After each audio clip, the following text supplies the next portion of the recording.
ప్రభువైన యేసుక్రీస్తు నామంలో అందరికీ హృదయపూర్వక వందనాలు. మీ అందరికీ వందనాలు. ఈరోజు ఒంగోలు పట్టణంలో దేవుడు మనకు అనుగ్రహించినటువంటి పరిచర్య, తండ్రి సన్నిధి పరిచర్య ఇక్కడ కూడా దేవుడు అనుగ్రహించాడు. ఈ ఏరియాని ఏమంటారు? ఒంగోలు పట్టణంలో వెంకటేశ్వరరావు కాలనీ, చైతన్య నగర్. వీడియోలో అందుబాటులో వీడియో చూస్తున్నటువంటి బిడ్డలందరూ కూడా ఒంగోలు ప్రాంత సమీపంలో ఉన్నటువంటి వాళ్ళందరూ కూడా పరిచయం చేస్తున్నాను అన్నని. మరి ఇక్కడికి నేను దేవుని కృపలో అప్పుడప్పుడు వస్తూ ఉంటాను. ఈ పరిచర్య దేవుడు మనకిచ్చిందే, ఈయన కూడా దేవుడు నాకు ఇచ్చినటువంటి బిడ్డ కనుక మరి సేవ చేస్తూ ఉన్నాడు. మీరు ఏదన్నా కలిసి నా క్షేమ సమాచారాలు తెలుసుకోవాలన్నా, పరిచర్యం తెలుసుకోవాలన్నా, ప్రార్థన సహాయం పొందాలన్నా అన్న మీకు అందుబాటులో ఉంటారు. అన్న మంచి ప్రార్థన మరియు ఆత్మీయ జీవితంలో మంచి అంతస్తులోకి దేవుడు నడిపించిన పాత్ర. సో మీరు ఆసక్తి ఉన్నోళ్ళు కలవచ్చు. దేవుడు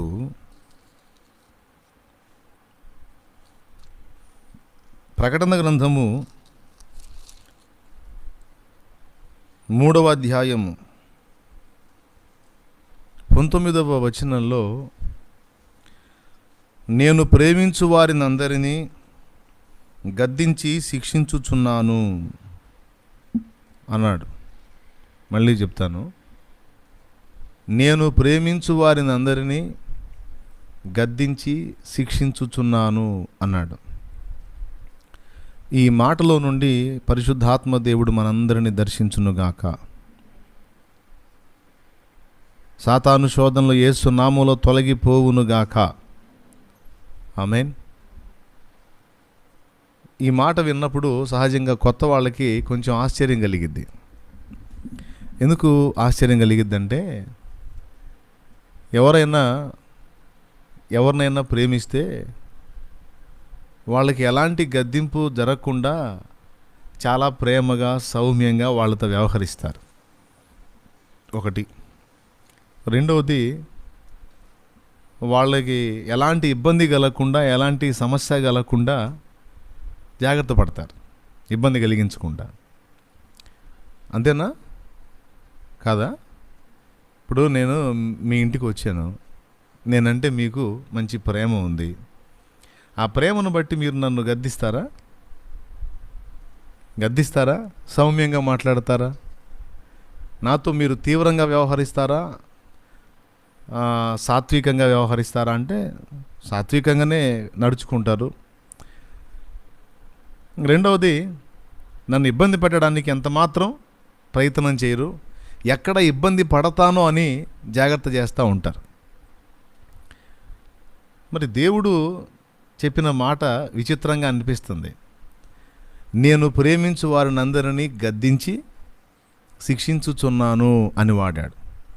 మనకు తెలిసి మనం ప్రేమించే వాళ్ళని ఇబ్బంది పెట్టకుండా, శ్రమ పెట్టకుండా, గద్దించకుండా, వాళ్ళు ఏదన్నా కాస్త అటు ఇటుగా కనపడ్డా కూడా మనం సహించి దాటి వెళ్ళిపోతూ ఉంటాం, భరిస్తాం. కానీ రివర్స్ అవ్వం. కానీ దేవుడు తన తత్వాన్ని గురించి ప్రత్యేకంగా మాట్లాడుతున్నాడు. అది ఇక్కడ సంగతి. దేవుడు ప్రేమిస్తే ఎలా చేస్తాడు అంటే, నేను ప్రేమిస్తే గద్దిస్తాను అంటున్నాడు. ఇంకా దేవుడు ప్రేమిస్తే ఏం చేస్తాడు? నేను ప్రేమిస్తే శిక్షిస్తాను అంటున్నాడు. ఇంకో చోట, నేను ప్రేమిస్తే మీరు అడిగింది చెయ్యను అన్నట్టు వ్యవహరిస్తాడు. నేను ప్రేమిస్తే మీరు అడిగినట్టు నేను చేయను. మన సహజంగా మనం ఎవరినైనా ప్రేమిస్తే వాళ్ళు ఏది అడిగితే అది చేస్తాం, అవునా? కానీ దేవుని పందా తెలుసా మీకు? నేను మిమ్మల్ని ప్రేమిస్తే మీరు అడిగినట్టు నేను చేయను. ఏం ప్రేమయా ఇది?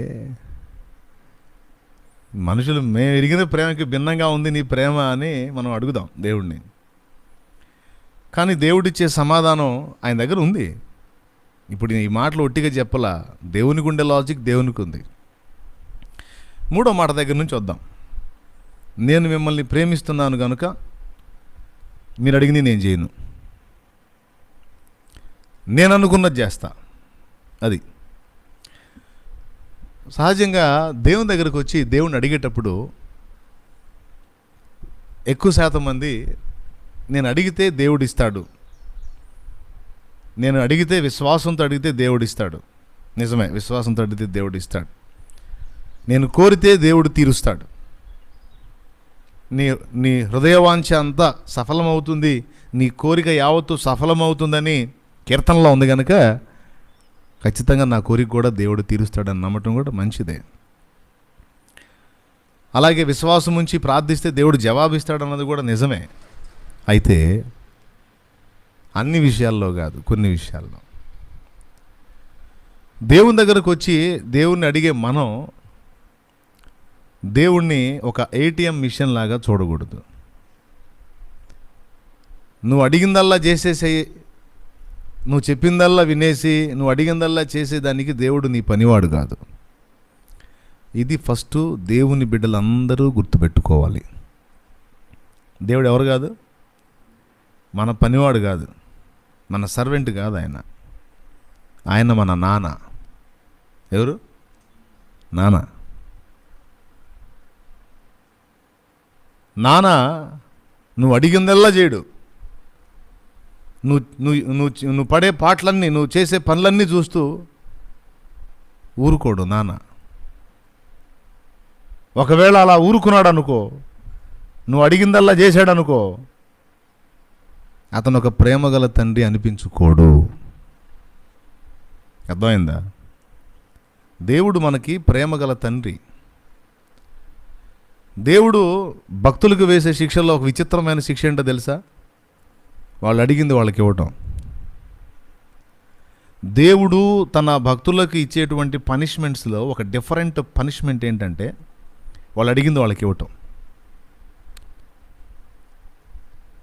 మనం ఏది అడిగితే అది దేవుడు ఇస్తే బాగుండని మనం అనుకుంటాం, కానీ ఇస్తే కొంపలు అంటుకుపోతాయి. ఎందుకంటే దేవుని జ్ఞానం వేరు, మన జ్ఞానం వేరు.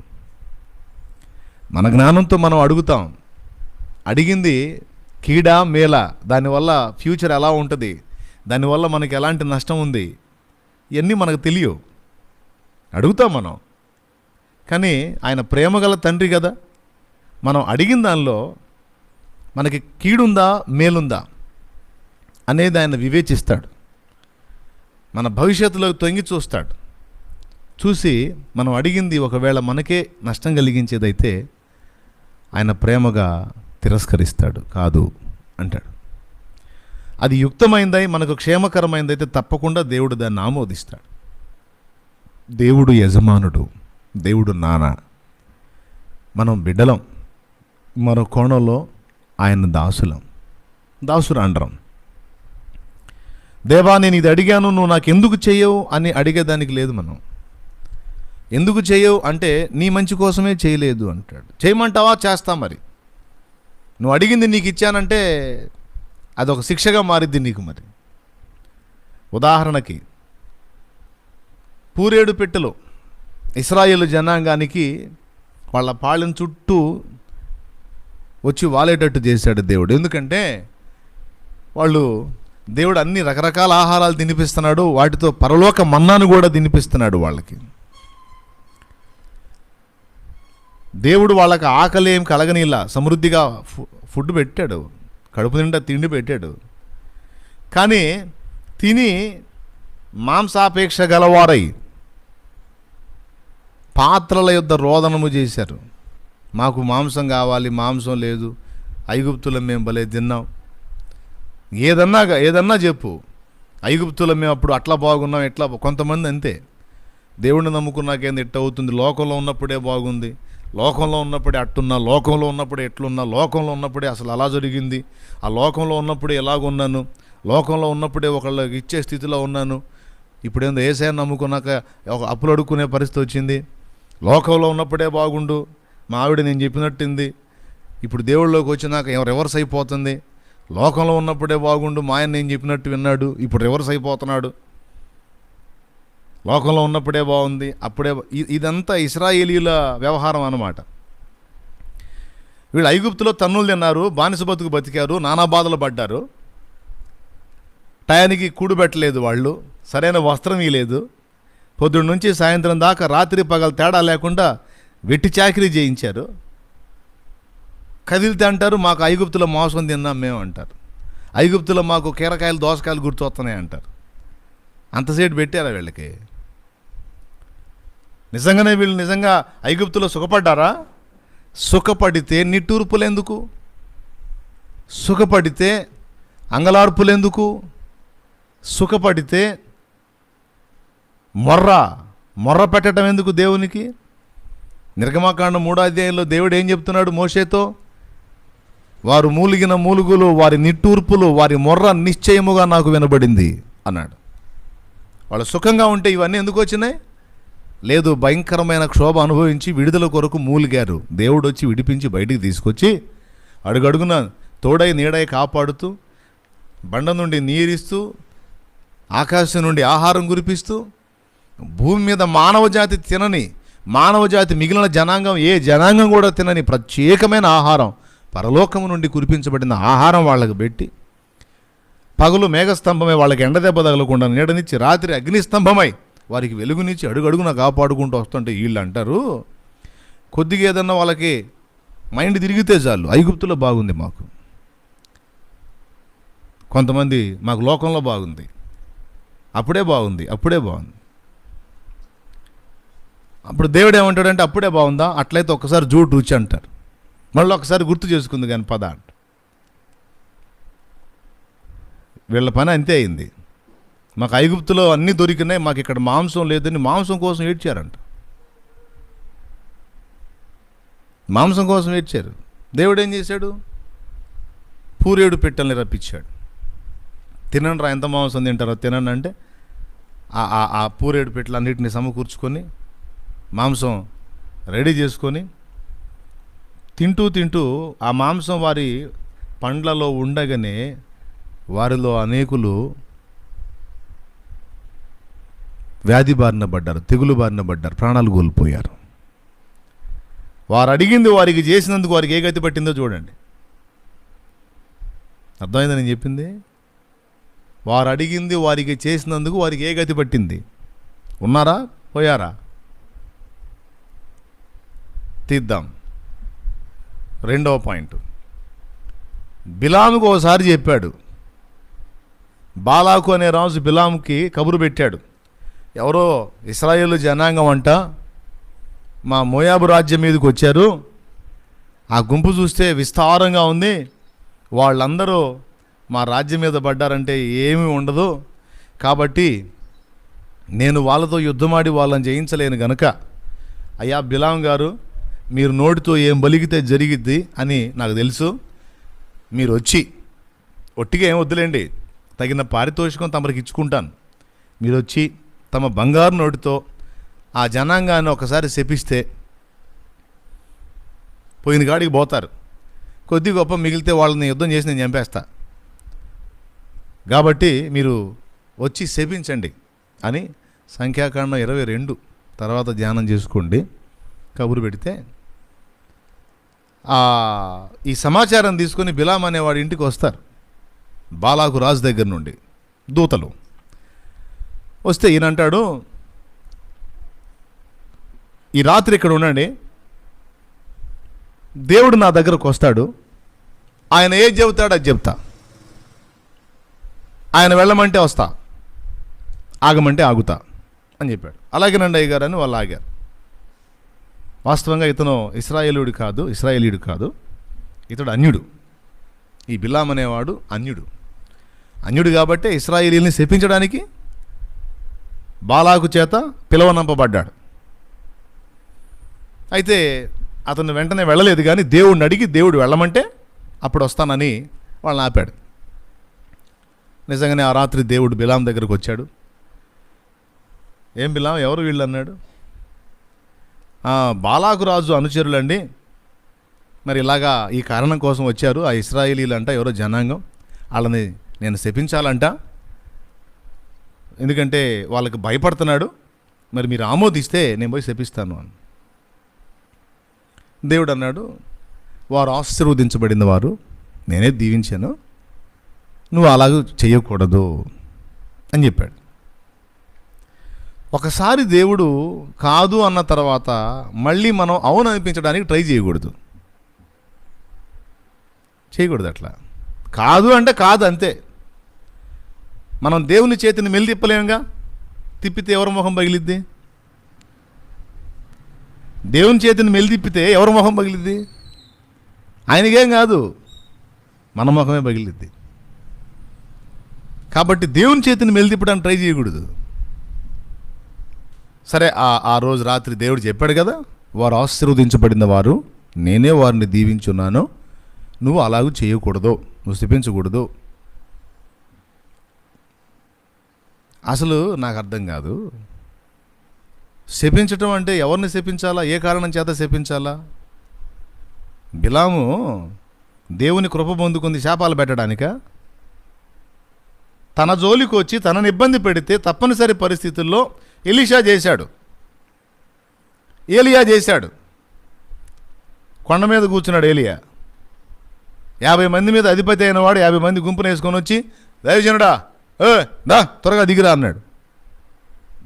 వెంటనే ఏలియా ఏంటంటే, నేను దైవజనున్నా, నేనే దైవజనున్నా అయితే నిన్ను నీ 50 మందిని ఇప్పుడే ఆకాశం నుండి అగ్ని దిగి వచ్చి దహించుగాక అంది. స్పాట్ అయిపోయారు మొత్తం. 51 కుప్ప బూడిద కుప్పలు మిగిలినాయి ఆడ. ఎందుకంటే ఏలియా జోలికి వచ్చారు దొమ్మిగా, 50 మందిని తీసుకొని వచ్చాడు. ఒకవేళ నువ్వు మర్యాదగా రాకపోతే మొత్తం కలిసి ఈడ్చుకొని పోతాం, అది అక్కడ హడావుడి. అది చూసి ఒక మాట పలికాడు, అవుట్. బిలాం ఎందుకు పోయి శపిస్తావు? నువ్వు నీ జోలికి వచ్చారా వాళ్ళు? నిన్నేమన్నా గల్లిచ్చారా? లాజిక్ లేదు నువ్వు వెళ్ళి శపించడానికి. అయినా నేను నీకు వరం ఇచ్చింది, కృప చూపింది శాపాలు పెట్టడానిక?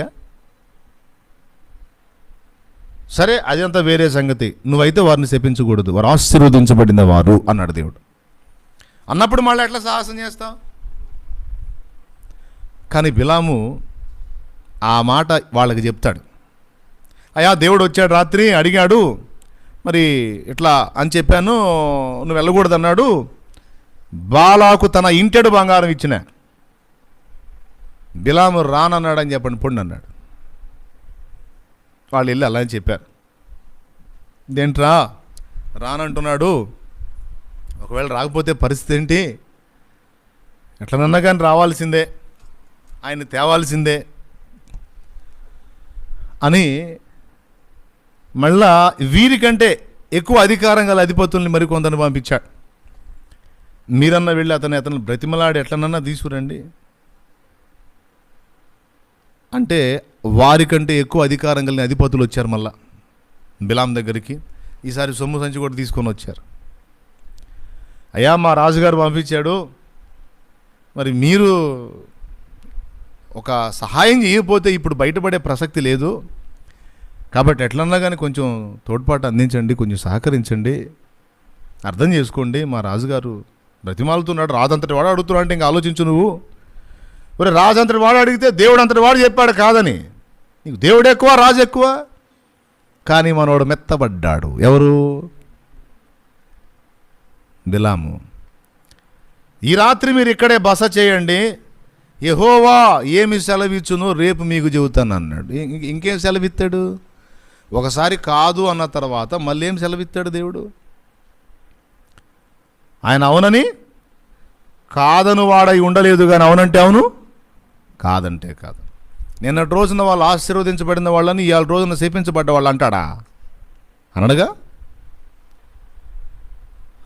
మళ్ళా దేవుడు వచ్చాడు, చూశాడు, బిలాం వీళ్ళెవరు అన్నాడు. ఆ రాజే పంపించాడండి. మళ్ళీ గట్టిగా అడుగుతున్నాడు, మరి ఏం చేయమంటావు? నీ సెలవైతే వెళ్తాను అన్నాడు. అప్పుడు దేవుడు ఏమన్నాడు? బుద్ధి లేనోడా, వెళ్ళొద్దంటే ఎట్లా వెళ్తావురా నువ్వు అన్నాడా? పనికి మాలినోడా, నోర్మై అన్నాడా?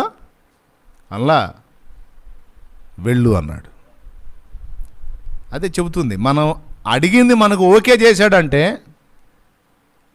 మనం మొరాయించిన దాన్ని ఆమోదించాడంటే డేంజర్, మనకే డేంజర్. మాకు మాంసం లేదు అన్నందుకు మాంసం పెట్టాడు. నోళ్ళలో ఉండగానే ఎప్పుడు ఏది తినిపించాలో ఆయనకు తెలుసు. నేను అనుకుంటాను, మాంసం పెట్టి కావాలని చంపాడా దేవుడు? మాంసం పెట్టి కావాలని చంపాడా? ఏమో కోపం వచ్చి చంపేశాడేమో అనిపిస్తుంది. కానీ ఇంకొక లాజిక్, ఇంకొక కోణంలో వెతుక్కుంటే నేను, పరలోకపు మన్నా పెట్టిన దేవుడు తన బిడ్డలకు కాస్త ఒకే టైప్ ఆహారం తిని కొంచెం నాలుక కొద్దిగా ఏదో అలాగా అనిపిస్తుంది, కొంచెం టేస్ట్ మారుద్దామని అనుకుంటాడా? కానీ ఆ అరణ్య యాత్రలో ఎక్కడ ఏ ఘట్టంలో ఏ టైప్ ఆహారం తీసుకోవాలో వాళ్ళకి తెలియదు, ఆయనకు తెలుసు. అర్థమైందా? కొన్నిసార్లు కొన్ని రకాల ఆహార పదార్థాలు మనకి వ్యాధి కారణమవుతాయి, మరణకరమైన ప్రమాదానికి తీసుకెళ్తాయి. ఇప్పుడు వాతావరణం చల్లగా ఉంది, అందులో కూర్చొని ఐస్ క్రీమ్ తింటే, అవునా కదా? ఏ క్లైమేట్కి ఏ ఆహారం తినాలో, ఏ టైంలో మాంసం తినాలో, ఏ టైంలో పప్పు వేసుకొని తినాలో, ఏ టైంలో ఉప్పు తింటాం మానేయాలో. ఇప్పుడు లో బీపీ వచ్చింది, కొంచెం ఉప్పు వేసుకొని నీళ్ళు తాగితే వెంటనే కంట్రోల్ అయిపోయింది, అవునా? హై బీపీ వచ్చింది, ఉప్పు వేసుకొని తాగకూడదు. హై బీపీ మీద ఉన్నోడికి ఏదో మనిషి తేడాగా ఉన్నాడని కాస్త అంత ఉప్పు వేసి నీళ్ళు ఇచ్చామనుకో, ఒకేసారి పంపించిన వాళ్ళం అవుతాం, ఇంక ఇబ్బంది లేకుండా. అన్ని ఆహార పదార్థాలు ఏది ఎప్పుడు తినాలో, ఏ టైంలో తినాలో తినొద్దో మనం గ్రహించి ఉండాలి. మనకు తెలియకపోతే దేవునికి మనకంటే బాగా తెలుసు కనుక, మీకు మాంసం తినే టైం అయితే తప్పకుండా పెట్టేవాడు.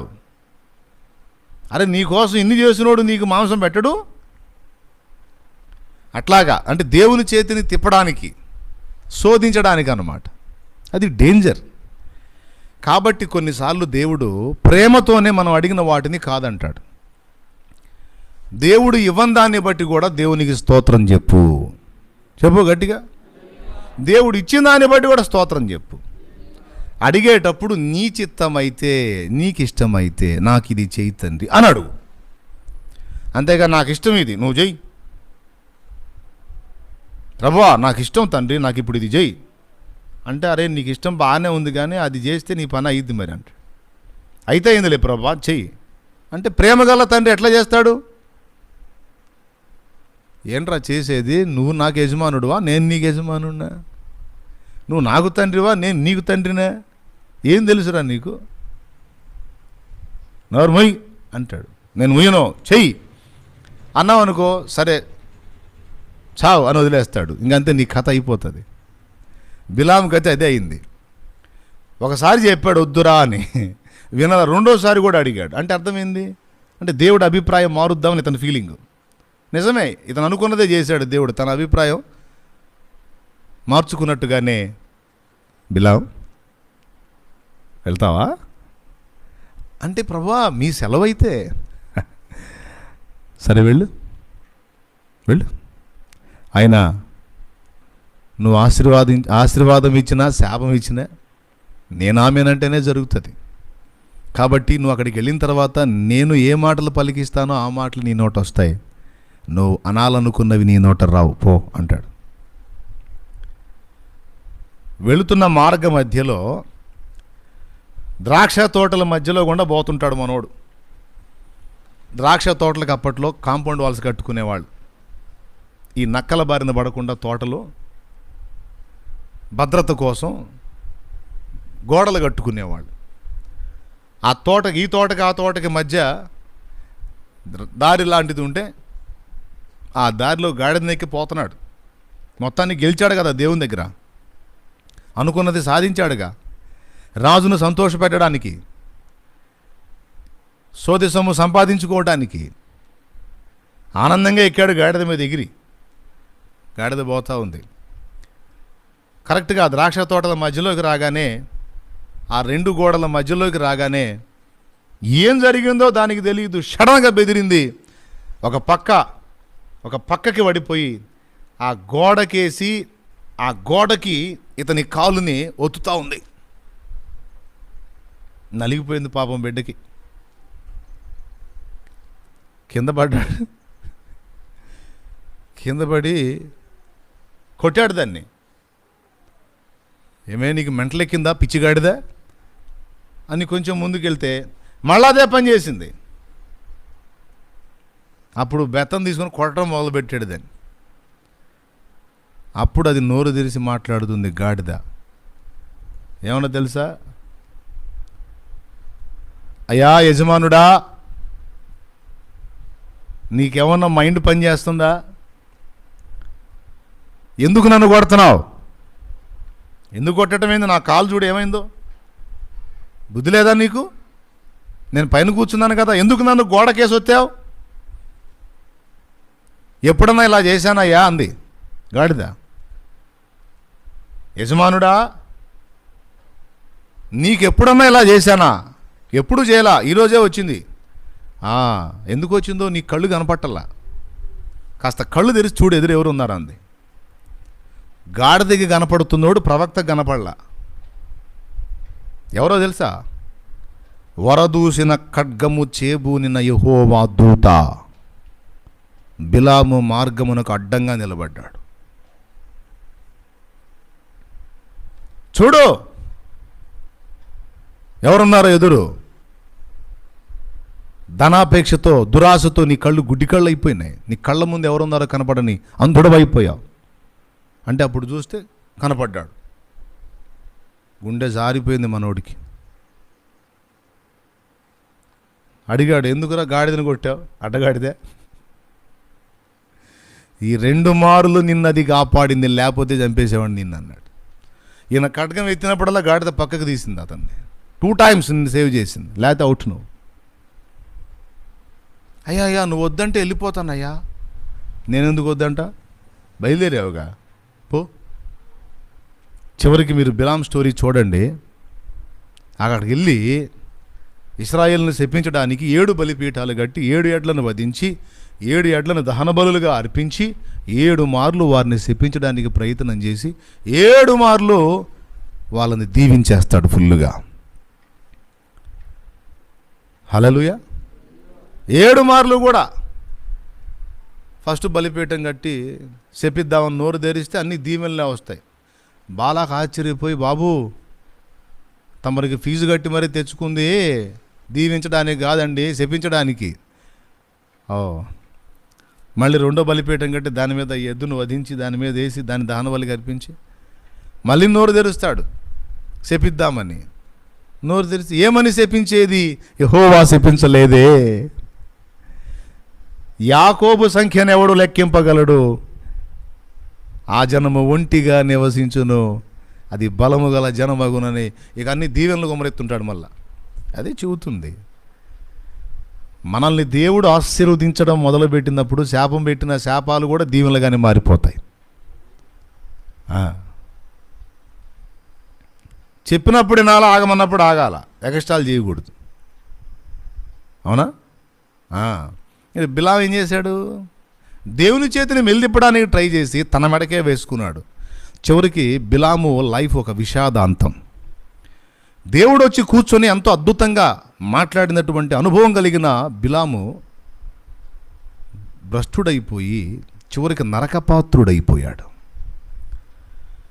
7 బలిపీఠాల దగ్గర శాపం పెడితే కుదరలేదు, దీవెనగా మారింది కనుక ఇక నా పప్పులు ఉడకవు అనుకొని తిరిగి వచ్చేటప్పుడు బాలాకు ఒక దుష్ట సలహా చెప్తాడు. ఏంటంటే, ఇశ్రాయేలీయుల దేవుడైన యెహోవా వారి పక్షముననున్నాడు.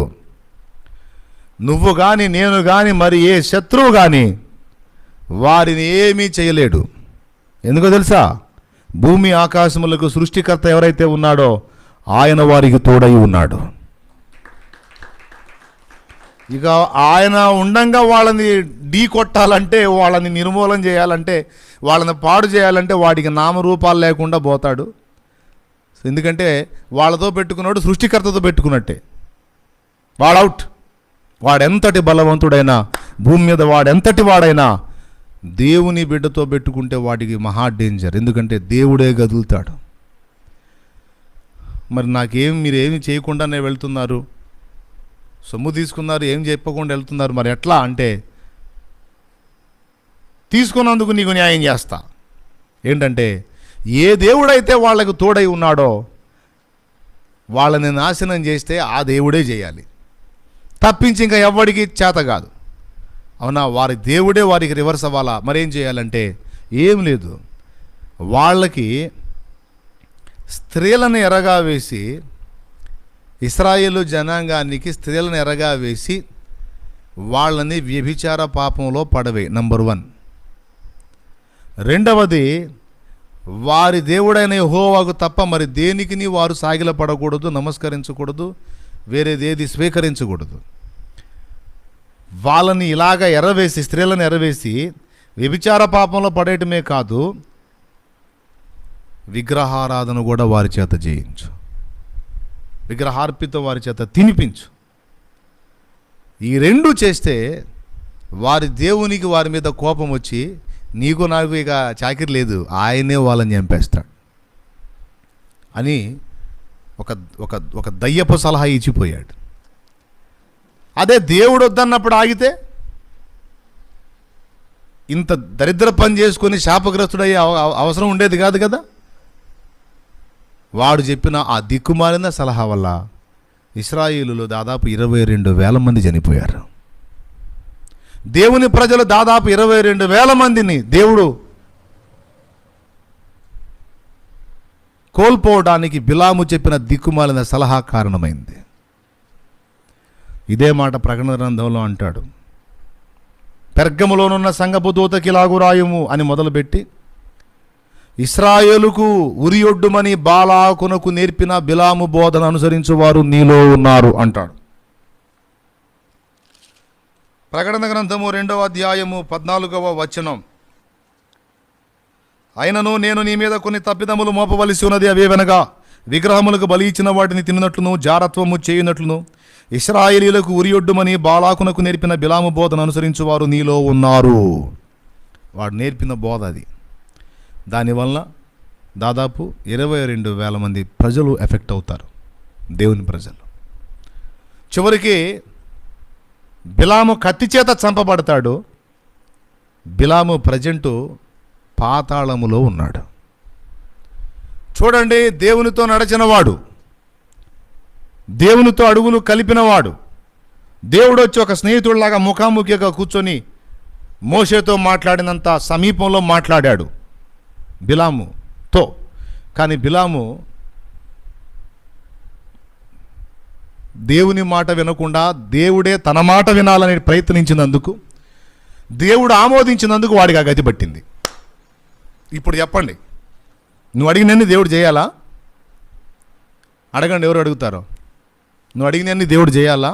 చెప్పు, చేస్తాడు. ఉంటావా అప్పుడు? పోతా. అందుకే నేను నిన్ను ప్రేమించుచున్నాను గనుక నువ్వు అడిగినవన్నీ చేయను. థ్యాంక్ యూ లార్డ్ అనుకోవాలి, అంతే. దేవునికి స్తోత్రం కలుగును గాక. ఏమనుకోవాలి? నేను నిన్ను ప్రేమిస్తున్నాను కనుక నువ్వు అడిగినవన్నీ చేయను. అలాగేనయ్యా, నేను ఏది నీకు క్షేమమో వెతికి చేస్తా. నంబర్ 1. రెండవది,